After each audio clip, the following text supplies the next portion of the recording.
Hello friends, દહીંવડા ક્યારેક ઘરે try કર્યા છે? એક વખત ટ્રાય કરજો, ખૂબ જ સરસ રેસીપી છે. જો આવી નવી નવી રેસીપીસ જોવી હોય તો અમારી ચેનલ કુકિંગ ક્વીન જાનવીને સબસ્ક્રાઇબ કરી નાખજો. સૌથી પહેલાં તો અડદની દાળ આપણે પલાળી લેવાની, આખી રાત પલળી જાય, પછી સવારે આપણે તેને મિક્સર ગ્રાઇન્ડમાં એડ કરી દેવાની, અને પછી તેમાં આપણે મરચું એડ કરવાનું, ત્યારબાદ આદું એડ કરવાનું, બધું જ આપણે એકદમ સરસ રીતે મિક્સર ગ્રાઇન્ડમાં 2 બરફના ટુકડા લઈ અને પીસી લેવાનું. એકદમ દરદરું પીસાઈ જાય ત્યાં સુધી પીસવાનું. બધું જ મિક્સર એક લોયામાં ટ્રાન્સફર કરી લેવાનું અને પછી તેને 5 થી 7 મિનિટ સુધી એક જ દિશામાં ફેંકવાનું. સરસ રીતે થઈ ગયું છે.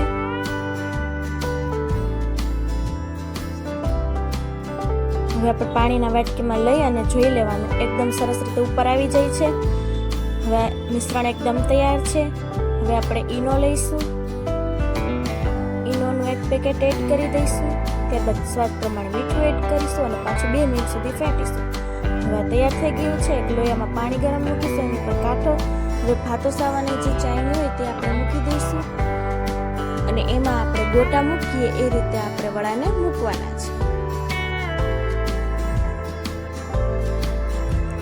એકદમ સરસ રીતે આપણે એડ કરી દેવાના છે બધા જ વડા, અને પછી આપણે કાથરોટ ઢાંકી 10 મિનિટ સુધી વરાળે બફાવા દઈશું.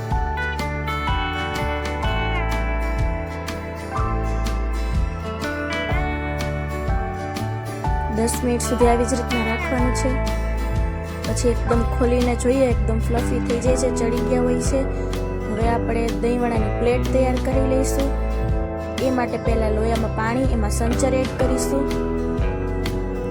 સંચર એડ કર્યા પછી હિંગ એડ કરીશું, ત્યારબાદ કોથમીર એડ કરી દઈશું. દહીંવડા જે વડા ઠરી જાય પછી આપણે પાણીમાં બોળી દઈશું. એકદમ પાણીમાં આપણે પોચા થાય ત્યાં સુધી 2 મિનિટ સુધી પલાળશું. હવે એક લોઢીમાં આપણે જીરું એડ કરી દઈશું અને જીરું શેકી નાખીશું.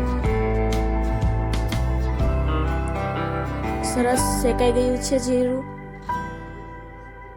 ઓલા વડા પણ 2 મિનિટ સુધી પલળવા દેવાના, વધારે વાર નહીં.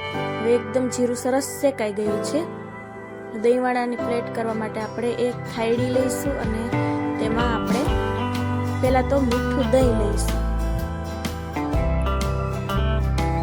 ત્યારબાદ આપણે દહીંવડા લઈશું અને આપણે પાણી બરાબર રીતે આવી રીતના થોડું થોડું નીચવી લઈશું. હવે થાળીમાં પ્લેટ બનાવવા માટે વડાને એડ કરીશું. ત્યારબાદ એમાં સૌથી પહેલા તો મીઠું દહીં એડ કરીશું.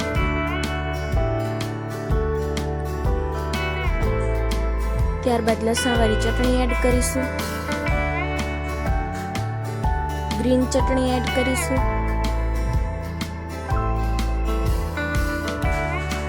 દાડમના દાણા એડ કરી દઈશું.